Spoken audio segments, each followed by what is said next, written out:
Wow, Elon, you're really outdoing yourself here, I would say. He's giving $45 million a month, ladies and gentlemen. How do you like that? Elon Musk stepping up to the plate with a super PAC that's actually backed by some really smart people, including the Winklevoss twins. They're really into Bitcoin. You know them, right? The boys that were featured in that film with Zuckerberg because they had the original idea for Facebook, but Mark took it. So no love lost or anything. It just so happens that Mark Zuckerberg donated a ton of money last time around in 2020. And now Elon's like, yeah, you know what? I can play that game too. I don't need to fight you in the ring. Maybe I'll just fight you out here. Listen, he has said repeatedly that he's not giving any money to either candidate. And he stands by that because he didn't actually donate to the candidate. He's donating way bigger bucks, which you can, to the actual super PAC that's backing the candidate. So this is his America PAC that he's donating to, not his, it's a PAC that he's donating to.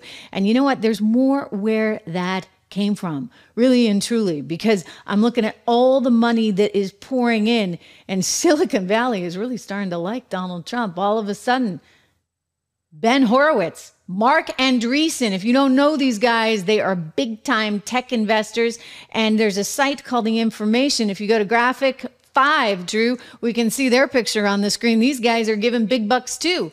So Andreessen Horowitz, the founders of that major VC firm, they are donating money as well to the Trump PAC.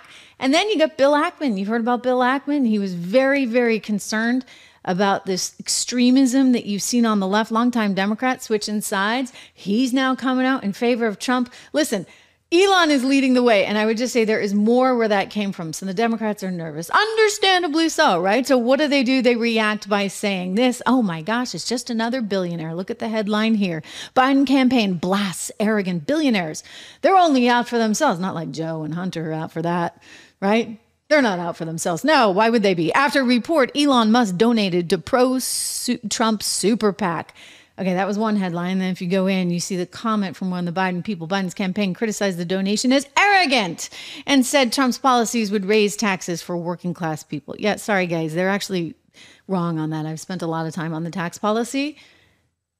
Biden will most surely raise taxes for everyone. Quote, arrogant billionaires only out for themselves are not what America wants or what America needs, says James Singer, a spokesperson for the Biden campaign. He said this to Bloomberg. Bloomberg, of course, being a very big Democrat and extremely anti-Trump. I used to work for him. Trust me, he despises. He's told me that. He despises Trump.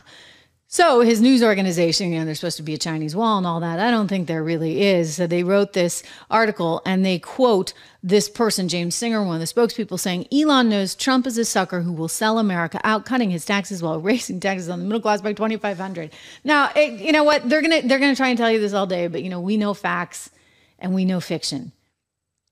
But MSNBC certainly doesn't. And so they're trying to feed this fear narrative.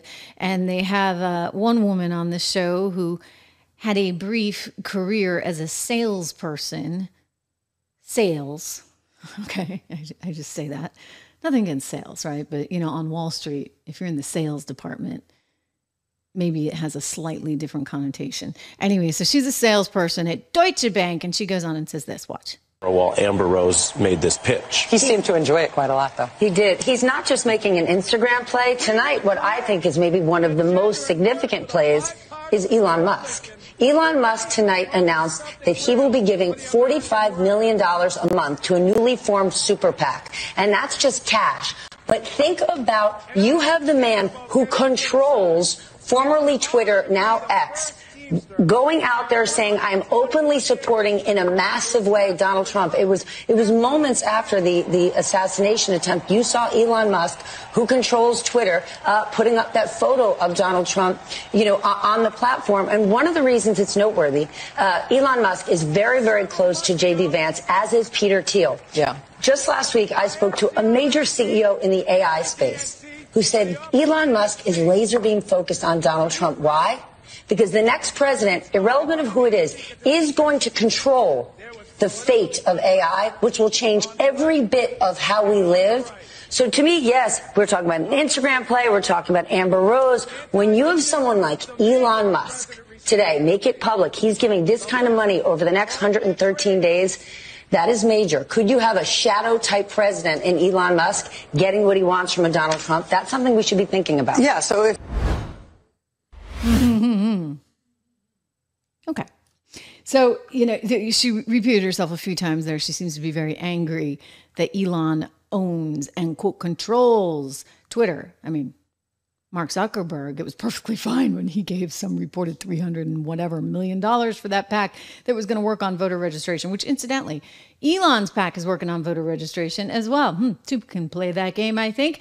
Voter registration. And in addition, Elon is also having the super PAC look at winning strategies. In other words, what is the actual block and tackle that you need to do in order to win?